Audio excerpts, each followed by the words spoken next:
I've always said that eventually the truth will come out. You can't hide anything. And every day something new is discovered. Something's added to our armoury. I saw the other day Michelle Warden talking about the antenatal reports that weren't used in the trial, which should have been. There was some great material there. And this morning, actually, I heard David Rose from Unheard. He was talking about he got hold of some emails that J. Aram had sent, discussing what suspicious collapses they should be sending to the police, and they were apparently, I mean, I haven't seen these yet, but they were apparently deliberately stitching up Lucy Letby, which is going to be a shock to all of us, isn't it? And it is great the way, how much is coming out and the direction that it's going, but I do get a little bit frustrated in the speed of, the slow pace of things. I know in legal terms, it's like geography, isn't it?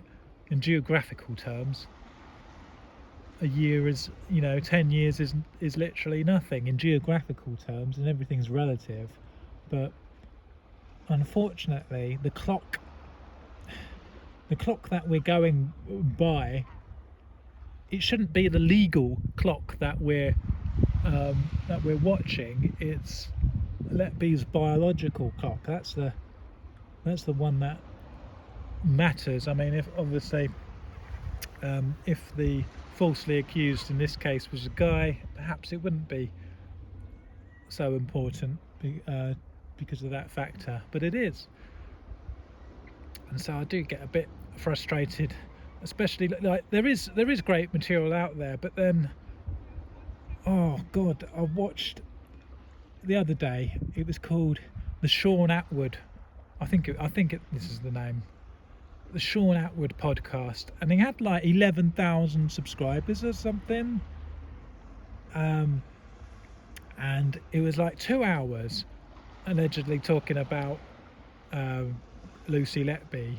I don't know why I said allegedly. Well, I'll tell you why. Because it was just so frustrating to watch this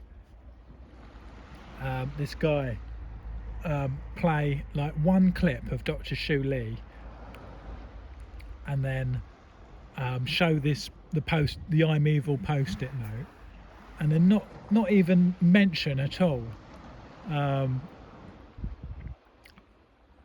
what Lucy actually said herself about the note. And whatever, I'm gonna say it again, the same way everyone else reads it, which is,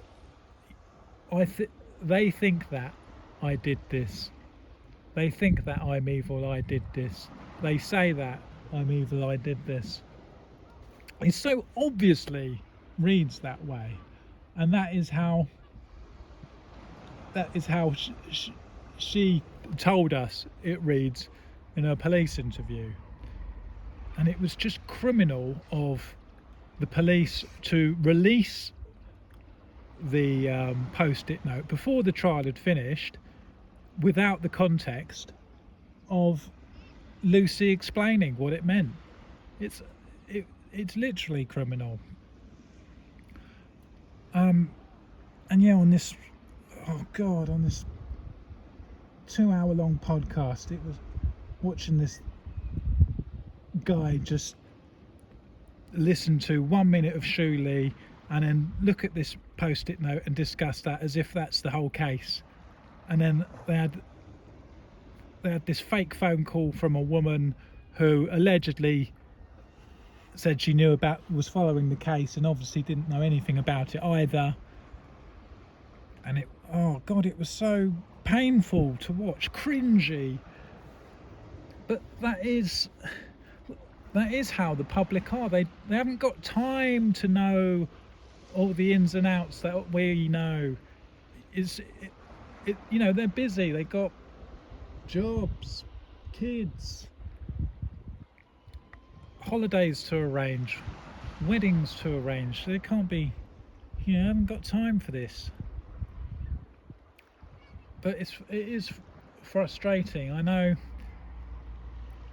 because the case is so complex and there's so much that we know, and we've obliterated the prosecution from every single angle.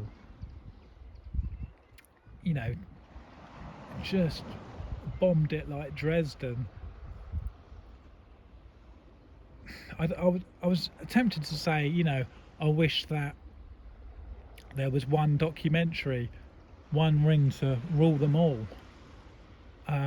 But just to think, how long would it be? Because even my own rundown, the Judith Moritz missing timeline, that only took you up to the point where the hospital contacted the police, and I was going pretty quick fire, and just selecting selecting the key important pieces of data, and that took me in total what, an hour and 40 minutes or something, maybe longer. So if someone was to make a documentary that just covers absolutely everything about that was wrong with the case, I mean, how long would it be? You're talking about like a Game of Thrones style, you know, 15 seasons or something. Well, that'd be nice though. What's the actress's name? Emily or Amelia Clark or something, who played Khaleesi. She could play Lucy Letby. That'd be nice. And you definitely need Sean Bean in it as well, calling J.R. and Brewery bastards. Yeah. But yeah, it's sort of frustrating us knowing what we know, and then especially when even today you go on like the Daily Mail's news comment section, and still even today you get stupid comments like,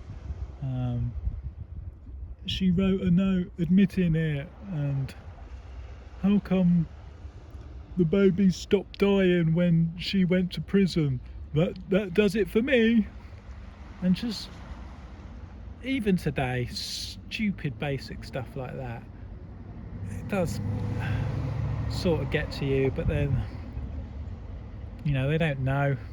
Forgive them, they know not what they do. I think someone important said something like that. But yeah, we get in there.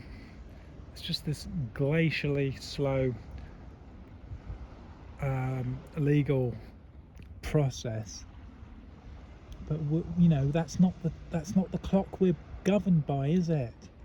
There's another clock a biological clock that is ticking.